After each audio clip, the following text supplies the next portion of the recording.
ଆସନ୍ତୁ ଶୁଣିବା ଗୋପୀନାଥ ମହାନ୍ତିଙ୍କ ଗଳ୍ପ କବିଟିଏ। ଯେତେଠି ଜନସମାଗମ ସେତେଠି ତାକୁ ଦେଖିବାକୁ ମିଳେ। ବିଭାଗର ଦଶାହ ସମ୍ମେଳନ ସଭା ପ୍ରଦର୍ଶନୀ ସମ୍ବର୍ଦ୍ଧନା ସଭା ଅବା ବିଦାୟ ସଭା ମଧ୍ୟ ଭଳିଆ ଉଞ୍ଚ ସବୁଦିନେ ଅଧା ବୟସୀ ପରି ଲୋକଟିଏ। ଦୁର୍ବଳ ସ୍ୱାସ୍ଥ୍ୟ, ସେହି ଏକା ପରି ପରିଧେୟ, ମୋଟା ଖଦଡ଼ର ଅତି ସଫା ନୁହେଁ ଲୁଗା ଓ କାମିଜ। ସାମାନ୍ୟରେ ଆଗକୁ ନଇଁଲା ପରି ନାକ ଅଗରେ ଅଣ ଓସାର ଚଷମା ସୁତୁଲିରେ ବନ୍ଧା ହୋଇ କାନରେ ଅଟକିଛି। ଫୁଲା ଫୁଲା ଛାତି ପକେଟରେ ଖଣ୍ଡ ଖଣ୍ଡ କାଗଜ, ଖଣ୍ଡିଏ ପୁରୁଣା ଫାଉଣ୍ଟେନ ପେନ୍, ହାତରେ ଗୋଟିଏ ଡୋରିଆ କନାର ମୁଣି। ଏ ଅତି ସାଧାରଣ ଅତି ନଗଣ୍ୟ ଚଳନ୍ତି ଛବିଟି ଲୋକ ଗହଳିରେ ନଈ ନଈ ଚାଲିଗଲେ କେଉଁଠି ବାରି ହୋଇ ପଡ଼ନ୍ତା ନାହିଁ। ବାରି ପକାଏ ବାଁ କାଖ ତଳେ ବଣ୍ଡଲ କାଗଜ। ଅତି ଆଦରରେ ତାକୁ ସେ ଜାକି ଧରିଥାଏ। ବ୍ୟବସାୟୀ ଦୁନିଆରେ ସାଧାରଣ ଭିତରେ ଅସାଧାରଣ ଏହି ମୋଟା କାଗଜ ବଣ୍ଡୁଳାଟି ସମସ୍ତଙ୍କର ଦୃଷ୍ଟି ଆକର୍ଷଣ କରେ। ଆଶ୍ଚର୍ଯ୍ୟ ଉପୁଜାଏ। ମନରେ ପ୍ରଶ୍ନ ଉଠେ, ଏ କ'ଣ? ଲୋକଟି ପାଖକୁ ଆସେ। ବଣ୍ଡୁଳାଟି କାଢ଼ି ଖଣ୍ଡିଏ କାଗଜ ଧରେଇ ଦିଏ। ଖଣ୍ଡିଏ କବିତା। କବିତାର ଏ ମୁଣ୍ଡୁ ସେ ମୁଣ୍ଡ ଆଖି ବୁଲାଇ ଆଣି ଖୋଜି ଦେଖିଲେ ଲୋକଟି ନାହିଁ। ହେଇ ଦୂରରେ ବାଣ୍ଟି ଚାଲିଛି ସେହି କବିତା। କିଏ କ'ଣ ପଚାରୁଛି ଯେ ମୁଣ୍ଡ ହଲାଉଛି। ପୁଣି ଦୃଷ୍ଟି ଯାଏ କବିତା ଉପରକୁ।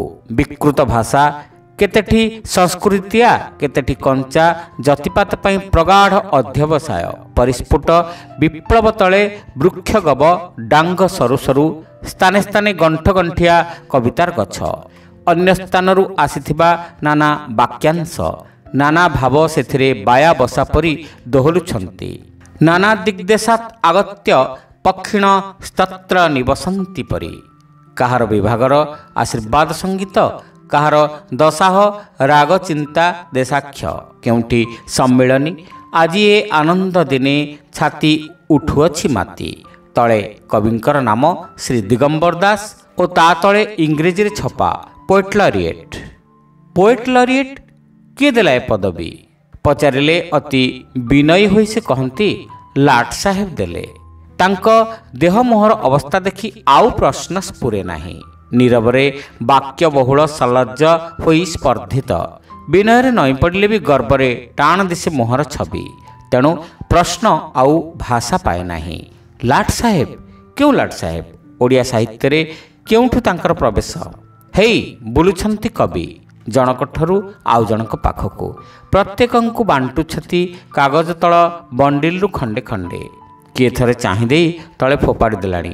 ଖସ୍ ଖସ୍ ହୋଇ ଚଟାଣରେ ଗଦା ହୋଇଛି କବିତା ସମ୍ପଦ। ଏହାପରେ ଝାଡ଼ୁରେ ତାର ସଂସ୍କାର। ଅଥବା ସଭାସ୍ଥଳର କେଉଁ ହିସାବୀ ସଭ୍ୟ କାଗଜ ଖଣ୍ଡିକ ସମ୍ପାଦି ରଖୁଛନ୍ତି। ରାତିରେ ସଭା ଶେଷରେ ଘରକୁ ଫେରିଲା ବେଳେ ବାଟରେ ମାଛ ଶସ୍ତା ହୁଏ। ଅତଏବ କିଏ ମନୋନିବେଶ କରି ଶବ୍ଦ ନ କରି ଓଠ ଥରେଇ ପଢ଼ୁଛନ୍ତି। ଅନ୍ତତଃ ପଡ଼ୋଶୀଙ୍କ ନିଘାରେ ପଡ଼ିବା ପାଇଁ ଯେ ସାହିତ୍ୟରେ ତାଙ୍କର ସଉକ ଅଛି, ବିଶେଷତଃ କବିତାରେ। ପରର ମନ ଜଗି ବର୍ଷା ଆଡ଼କୁ ଛତା ଦେଖାଇ ସଫଳ ଜୀବନଯାତ୍ରା ନିର୍ବାହ କରିବାରେ ଅଭିଜ୍ଞ କେହି କବିଙ୍କୁ ତୁଣ୍ଡେ ସମ୍ବର୍ଦ୍ଧନା ଜଣାଉଛନ୍ତି। ଆପଣ ନିଜେ ଲେଖିଛନ୍ତି? ବଡ଼ ଚମତ୍କାର ହୋଇଛି। ଯା ହଉ, ବାଃ ବାଃ। ଗହଳି ଭିତରୁ ଅତି ଅଳ୍ପ ଏପରି ଚତୁର ସମଜଦାର। କିନ୍ତୁ ପ୍ରଶଂସା ଶୁଣିଲେ କବିଙ୍କର ଆଖି ତେଜି ଉଠେ। ସମାଲୋଚକଙ୍କୁ ପ୍ରସନ୍ନ ହେଲା ପରି କବି କହନ୍ତି, ଆପଣଙ୍କର ବସା କେଉଁଠି ଆଜ୍ଞା? ଦୁଧ ଚିହ୍ନା ହେଉଛି, ଚିହ୍ନି ପାରୁନାହିଁ। କବିମାନେ ଭୁଲା ଲୋକ ସବୁଦିନେ, ଆପଣ ତ ଜାଣନ୍ତି। ଆପଣଙ୍କ ନାଁ? ଆଚ୍ଛା ଆଚ୍ଛା, ଦେଲେ ଖଣ୍ଡେ ପାନ ଦେଲେ। ହଁ, ମୁଁ ଗୁଣ୍ଡି ଖାଏ। ଧୂଳି ମାଟିର ମଣିଷ ମୁଁ। ଏ ଦେଶର କବି। ଗୁଣ୍ଡି ବି ଖାଏ, ପଖାଳ ବି ଖାଏ। ବେଶ୍, ଏତିକି। ତାପରେ କବି ଚାଲିଲେ ସ୍ଥାନାନ୍ତର, ନୂଆ ପ୍ରଶଂସକ ଖୋଜି, ନୂଆ ସମାଲୋଚନା ଶୁଣିବାକୁ। ଭଦ୍ରଲୋକଙ୍କ ଗହଣକୁ ଯେଉଁଠି ପଡ଼ିଛି ବ୍ୟବସାୟ କଥା, ଲାଭ ଲୋକସାନର କଥା, ଚକ୍ର ଓ ତନ୍ତ୍ରର ବୁଦ୍ଧିର ଖେଳ। ପୁଣି ଭଦ୍ର ମହିଳାଙ୍କ ଗହଣକୁ ଯେଉଁଠି ବିଷୟବସ୍ତୁ ଅଭାବରୁ ଖାଲି ହିଁ ହିଁ ହିଁ। ନୀରବ କବି। କିନ୍ତୁ ଦି ଚାରି ଥର ଚିହ୍ନା ହେଲେ ଖସ୍ ଖସ୍ ଶବ୍ଦ କରି ପାଖକୁ ଆସି ସେ ଗୁପ୍ତରେ ପଚାରନ୍ତି, ଆଡ଼କୁ ଟିକେ ଆସିବେ? ତାପରେ ଦେଖନ୍ତୁ, ଭାରି ସୁନ୍ଦର ଅନ୍ଧାର ରାତି, ତାରାଗୁଡ଼ାକ ମିଟମିଟ କରୁଛନ୍ତି। ଠିକ୍ ଯେମିତି ଛାଇ ତଳିଆ ଗହଳି ତରାଟ ବୁଦାରେ ତରାଟ ଫୁଲ ଲଦି ହୋଇଛି ନୁହେଁ। ତାପରେ ଟିକିଏ କାଶି ଶଗଡ଼ ଗାଡ଼ିର ଶବ୍ଦ କେଁ କେଁ ଶୁଭୁଛି। ଅନୁମାନ କରନ୍ତୁ ସେଥିରେ କ'ଣ କବିତା ପାଇଁ ସଙ୍ଗୀତ ନାହିଁ? ଶେଷରେ ଦେଇପାରିବେ କିଛି ସାହାଯ୍ୟ? ଅନ୍ତତଃ ଟଙ୍କାଏ ଦେଲେ ଦିନଟିଏ ଚଳିଯିବ। କବିତା ଲେଖେ, ପୁଣି କବିତା ଛାପେ, ସବୁ ନିଜ ଖର୍ଚ୍ଚରେ। ଗଦା ହୋଇଛି ସେଗୁଡ଼ାକ। କବିର ସ୍ୱର ଥରି ଉଠେ। ବୁଝୁଛି କିଏ? କିନ୍ତୁ ମୋର ଗର୍ବ, ମୁଁ ଜନସାଧାରଣଙ୍କ କବି, ରାଜା ମହାରାଜାଙ୍କ ଦରବାରର କବି ନୁହେଁ। ବଡ଼ ଲୋକଙ୍କ ପାଖେ ହାତ ପାତେ ନାହିଁ, ସେଇ ମୋର ଗର୍ବ। ଯାହା ନିଏ ଜନସାଧାରଣଙ୍କ ଠାରୁ। ଆପଣମାନେ ହିଁ ମୋର ପୋଷଣାହାରୀ, ଜନତା ହିଁ ଶାସକ, ରାଜ୍ୟ ଆପଣଙ୍କର। କବିତାକୁ ଆଶ୍ରା ଦେବା ଆପଣଙ୍କ ଦାୟିତ୍ୱ। ଗର୍ବରେ ଯଦି କାହାର ଛାତି ଫୁଲି ଉଠେ, କବି କିଛି ପାଏ। ସେ ଜାଣେ ସହାନୁଭୂତି ମୂଲେଇବା ନିରର୍ଥକ। ପେଟ ମୁଣ୍ଡ ଦେଖାଇ ଭିକ ମାଗିଲେ ମିଳନ୍ତା ଅପମାନ। ମୁଣି ଖୋଲି ମୁଣି ବନ୍ଦ କରି ଅମ୍ଳାନ ବଦନରେ କବି ଅନ୍ଧାରରୁ ଆଲୁଅକୁ ଫେରିଆସେ। ହସି ହସି ସମସ୍ତଙ୍କ ଆଖିକୁ ଆଖିରେ ଭେଟେ ମୁହାଁମୁହିଁ। ବଡ଼ ଲୋକ ଜଣକ ଚାରିପାଖେ ଭିଡ଼ ହୋଇଛି। କବି ସେଠି ମୁହଁ ଗଳାଏ। କେଉଁଠି ଲାଗିଛି ଉନ୍ନତ ଚର୍ଚ୍ଚା କିଛି। କବି ସେଠି ମଝିରେ ଠିଆ ହୋଇ ମୁଣ୍ଡ ଟୁଙ୍ଗାରେ। ସଭାରେ ଆଗଧାଡ଼ିରେ ଚୌକି ଅଧିକାର କରିନେଇ ବସେ। ତଳେ ବସିଥିବା ଲୋକଙ୍କୁ ସଦୟ ହୋଇ ଚାହେଁ। କରରେ ଠିଆ ହୋଇ ଗୋଳମାଳ କରୁଥିବା ଲୋକଙ୍କ ଆଡ଼କୁ ସରୁ ହାତ ଟେକି ଚିଞ୍ଚି ହୋଇ କହେ, ପାଟି କର ନାହିଁ। ନିମନ୍ତ୍ରଣ ପାଇଁ କବି ଅପେକ୍ଷା କରେ ନାହିଁ। ଉପରେ ପଡ଼ି ଆପଣାକୁ ଜାରି କରିବାକୁ ଚେଷ୍ଟା କରେ। ବହୁଦିନୁ ସହରର ଚିହ୍ନା ଦୃଶ୍ୟଟିଏ, କବିଟିଏ। ସେଦିନ ସକାଳେ କବି ଚଣ୍ଡୀ ମନ୍ଦିରରୁ ଫେରୁଥିଲେ। ବେକରେ ମନ୍ଦାରମାଳା, କାଖ ତଳେ ନ୍ୟୁଜ୍ ପ୍ରିଣ୍ଟରେ ଛପା କବିତା ପୁଳିଏ, ହାତରେ ମଣି। ହଠାତ୍ ଦେଖା ରାଧୁଦାସଙ୍କ ସହିତ। ରାଧୁଦାସ ତାଙ୍କର ସମବୟସୀ କିନ୍ତୁ ଅନ୍ୟପନ୍ଥୀ ବାଙ୍ଗର ସରୁ କଳା ଲୋକଟିଏ। ବୟସ ହେଲେ ବି ଦୋହଲି ଦୋହଲି ତରତର ଚାଲନ୍ତି। ଅଣ୍ଟାରେ ଯେପରି ସ୍ପ୍ରିଙ୍ଗ ଲଗା ହୋଇଛି। ଫାଳିକିଆ ମୁହଁ, ଧାର ନାକ, ସବୁବେଳେ ଦିଶନ୍ତି କାର୍ଯ୍ୟବ୍ୟସ୍ତ। ସରଳ ଭେକ, କିନ୍ତୁ ରାଧୁଦାସ ଉଧେଇଛନ୍ତି। ରାଧୁଦାସ ଦୁନିଆର ଦାନାପାଣି ଯୁଦ୍ଧରେ କବିଠୁ ବହୁତ ଉଚ୍ଚରେ। କୌଣସି ବେପାରୀ ଅଫିସରେ ଗତ 20 ବର୍ଷ ହେଲା ସେହି 50 ଟଙ୍କା ଦରମା। କିନ୍ତୁ ରାଧୁଦାସ ଲେଖକ। ଅବସର ସମୟରେ ଏଠୁ ସେଠିକି ବୁଲି କଲେଜ ଛାତ୍ର, ଚାକିରିଆ ଓ ଆପଣାର ଜ୍ଞାନ ଅବହେଳିତ ମଣୁଥିବା ଲୋକଙ୍କ ପାଖକୁ ଯାଇ ସମସ୍ତଙ୍କଠାରୁ ଲେଖା ଉଦ୍ଧାରାଣୀ ଏକାଠି କରି ସେ ଛାପନ୍ତି। ଲେଖକ ଓ ପ୍ରକାଶକ ସେ ନିଜେ। ଏହିପରି ଉପାୟରେ ସେ ନାନା ବହିର ଲେଖକ ଓ ପ୍ରକାଶକ।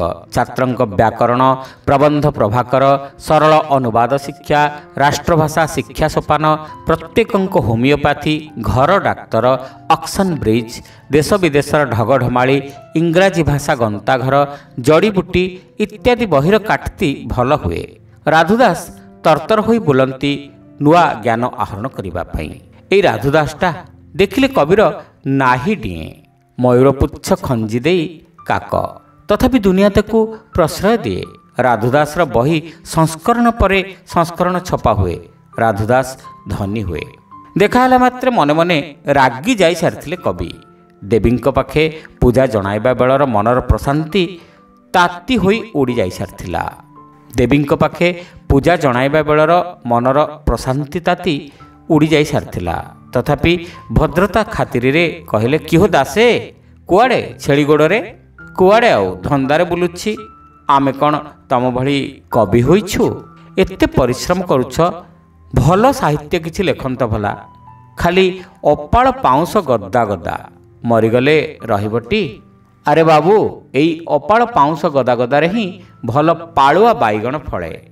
ମରିଗଲେ ବି ରହିଥିବ, ଫଳୁଥିବ। ପୁଅ ନାତି ତୋଳି ତୋଳି ଖାଉଥିବେ, ଗୁଣ ଗାଉଥିବେ। ଆଉ କବିତା ଗଦେଇ ଦେଇଗଲେ କ'ଣ ହେବ? ଭଲ ଖତ ବି ହେବ ନାହିଁ। କ'ଣ ତାର ମୂଲ୍ୟ କହିଲ? ତେଣେ କବିତା ବହି ଖଣ୍ଡେ ମୁଁ ଲେଖିଛି, ଏଇ ନୂଆ ଛପା ହେଉଛି। ଦେଖଉଛି ରୁହ। ଅବିଶ୍ୱାସରେ କୁତୁହଳୀ ହୋଇ ରାସ୍ତାର ଦୋକିନିଆ ଛକ ପାଖେ କବି ଠିଆ ହେଲେ। କାଖ ତଳୁ ବୁଜୁଳା ଫିଟେଇ ଅର୍ଖ ନୂଆ ଖଣ୍ଡେ ବହି କାଢ଼ି ରାଧୁଦାସ କହିଲା, ଏଥିରେ ନାହିଁ ତମର ପ୍ରେମ ଫ୍ରେମ କି ସୁନ୍ଦରୀର ସୌନ୍ଦର୍ଯ୍ୟ ବର୍ଣ୍ଣନା। ଏ ଗୋଟିଏ ଛାଞ୍ଚରେ ଲେଖା, ପିଲାଙ୍କୁ ଇଂରେଜୀ ଶିଖାଇବା ପାଇଁ। କେତେଗୁଡ଼ିଏ ଶବ୍ଦ ଏକାଠି ମିଶି ତ ଗୋଟେ କବିତା। ଏ ବି ସେଇଆ, କେତେଗୁଡ଼ିଏ ଇଂରେଜୀ ଶବ୍ଦ ମିଶି ପଦ୍ୟ। ଓଡ଼ିଆ ରାଗିଣୀ ସବୁ ଶବ୍ଦର ମାନେ ଏକା। ଗୀତ ଗାଇ ଗାଇ ପ୍ରତିଶବ୍ଦ ମନେ ରହିଯିବ। ହେଇ ଶୁଣ। ମନ୍ଦ ଶବ୍ଦର ପ୍ରତିଶବ୍ଦ ବ୍ୟାଡ୍, ଇଭିଲ୍, ରୋଗ୍, ଡେଭିଲ୍, ରାସ୍କେଲ୍, ଟାଇରେଣ୍ଟ, ନେଭ୍, ବ୍ୟାଡମ୍ୟାନ୍, ରେଚ୍, ସିନଫୁଲ୍, ୱିକେଡ୍, ମିସ୍କ୍ରିଏଣ୍ଟ। କେମିତି ଭଲ ଶୁଭୁ ନାହିଁ? ଅପ୍ ତେରେ ସିନା କୌନ ମେରେ କିଶନ କହ୍ନୈୟା, ସେମିତିଆ ସୁରରେ ଦି ଜଣ ବାଟୋଇ ଆଁ କରି ଶୁଣିବାର ଲାଗିଲେ। ରାଧୁଦାସ ଦ୍ୱିଗୁଣିତ ଉତ୍ସାହରେ ରାଗିଣୀ ଲଗେଇ ଗାଇବାକୁ ଆରମ୍ଭ କଲେ। ବାଧା ଦେଇ କବି କହିଲେ, ଏସବୁ ତୁମର ନିଜର? ନିଜର କ'ଣ? ରାଧୁଦାସ ବ୍ୟାଖ୍ୟା କଲେ, ନିଜର ପରର ମୁଁ କିଛି ବୁଝେ ନାହିଁ। ଯାହା ମୋ ଭାଇର ତାହା ମୋ ନିଜର। ମୁଁ କହେ, ନିଜର ଜ୍ଞାନ ନାହିଁ ବୋଲି ଯଦି ଆମେ ବସି ରହିଥିବା ତେବେ ଦେଶ ଉନ୍ନତ ହେବ ନାହିଁ। ଆମର ଜ୍ଞାନ ଥାଉ ବା ନଥାଉ, ଆଉ କାହାର ତ ଥିବ। ମାଗିଆଣି ବା ଏକାଠି କରି ଏକାଠି ଗଢ଼ିଲେ ଯେଉଁ ରୂପ ହୁଏ ତାକୁ କରିଛି ମୁଁ। ଖରା ନାହିଁ, ତରା ନାହିଁ, ୟାକୁ ଦାନ୍ତ ନିକୁଟା, ତାକୁ ନେହୁରା, ସେ ଯେଉଁ କଷ୍ଟ ତା କିଏ ବୁଝିବ? ଭଲ ଇଂରେଜୀ ଜାଣିଛି, MA ପାସ୍ କରିଛି ଟୋକାଟିଏ, ବାଲେଶ୍ୱରରେ ଅଛି। ଶୁଣି ମୁଁ ଛୁଟିଗଲି ତା ପାଖକୁ, ଆଉ ଯାଇ ତା ପାଖରେ ହାତ କରେଇନେଲି ଏଇ ଦୌଡ଼। ଶୁଣି ମୁଁ ଛୁଟିରେ ତା ପାଖକୁ ବି ଯାଇ ତା ହାତରେ କରେଇନେଲି ଏଇ ଦେଉଳ। ଭଲ ଇଂରେଜୀ ଜାଣିଛି, MA ପାସ୍ କରିଛି ଟୋକାଟିଏ, ବାଲେଶ୍ୱରରେ ଅଛି। ଶୁଣି ମୁଁ ଛୁଟିରେ ତା ପାଖକୁ ଯାଇ ତା ହାତରେ କରେଇନେଲି ଏଇ ଦେଉଳ। ଭାଷା ଶିଖିବାକୁ ପିଲାଙ୍କର କି ଉପକାର ହେବ? କେଡ଼େ ସୁନ୍ଦର ପଦଲାଳିତ୍ୟ କହିଲ! ବ୍ୟାଡ୍, ଇଭିଲ୍, ରୋଗ୍, ଡେଭଲ୍, ରାସ୍କେଲ୍, ଟାଇରେଣ୍ଟ। ଘୃଣାରେ ଓଠ ବଙ୍କେଇ ମୁହଁ ନେଫେଡ଼ି ଦେଇଥାଏ କବି। ମନ ଭିତରେ ଈର୍ଷାରେ ଅବସନ୍ନ ଚିନ୍ତା ଉଡ଼ି ବୁଲୁଥାଏ। ବାରମ୍ବାର ଦେଖି ଆସୁଥାଏ ପାଖେ ନିଜର ଜୀବନ, ଅଭାବ, ନିଷ୍ଫଳତା, ଦୁଃଖ, ଆଉ ପାଖେ ଏ ରାଧୁଦାସ। ହଠାତ୍ ଅନୁଭବ କଲା ପଛଆଡ଼ୁ କାଖ ତଳୁ କବିତା ବଣ୍ଡୁଲଟି ଯେପରିକି ଓଟାରୁଛି। ବୁଲି ପଡ଼ିଲା। ପଛଆଡ଼େ ଷଣ୍ଢ ଖେଳେଇ ଚୋବେଇ କବିତା କାଗଜ ଖାଉଛି। କବିତାର ସ୍ୱାଦ ପ୍ରତି ସେ ନିର୍ବିକାର। ରାଗରେ କ୍ଷତ୍ରିୟ ପାଲଟି ଯାଇ କବିତାକୁ ଆସନ୍ନ ବିପଦରୁ ରକ୍ଷା କରିବାକୁ କବି ସ୍ଥାନ, କାଳ, ପାତ୍ର ଭୁଲି ଦୁର୍ବଳ ହାତ ଟେକି ରେରେକାର କରି ଷଣ୍ଢ ଆଡ଼କୁ ଦୁଇ ଖେପା କୁଦିଗଲେ। ଷଣ୍ଢ ଚାହିଁଲା, ତାପରେ ଦୃଷ୍ଟି ପଡ଼ିଲା କବି ବେକର ଦୋହଲା ମନ୍ଦାରମାଳା ଉପରେ। ଷଣ୍ଢ ଆଉ ଅପେକ୍ଷା କଲା ନାହିଁ। ରାଧୁଦାସ ଗଳିମୁଣ୍ଡରେ ଅଦୃଶ୍ୟ ହେଲେଣି। ସାହିବାଲା ଜମିଲେ ଲମ୍ବ ଲମ୍ବ ବାଉଁଶରେ କେଞ୍ଚି କ୍ରୁଦ୍ଧ ଷଣ୍ଢକୁ ବିଦା କରିଦେଲେ। ନାଲି ରାସ୍ତାର ଧୂଳିରେ ସେତେବେଳେ ଚିତ୍ପଟାଙ୍ଗ ହୋଇ ରକ୍ତାକ୍ତ ଅଚେତ କବି। ହାତର ମୁଠା ଜାବ ପଡ଼ିଯାଇଛି ପୁଣି କବିତା କାଗଜ ଉପରେ। ଆଉ କିଛି ଏଣେତେଣେ ପଡ଼ିଛି। ଲୋକେ ଗୋଟେଇ ନେଇ ପଢ଼ିଲେ। ଶ୍ରୋତାବନ୍ଧୁ, ଏଇଠି ଶେଷ ହେଲା ଗଳ୍ପ କବିଟିଏ। ଗାଳ୍ପିକ ଗୋପୀନାଥ ମହାନ୍ତି। ଗପଟି ଆପଣମାନଙ୍କୁ କେମିତି ଲାଗିଲା କମେଣ୍ଟ କରି ନିଶ୍ଚିତ ଜଣାଇବେ। ଚ୍ୟାନେଲରେ ନୂଆ ହୋଇଥିଲେ ସବସ୍କ୍ରାଇବ୍ କରିବାକୁ ଭୁଲିବେ ନାହିଁ। ରହିଲୁ, ନମସ୍କାର।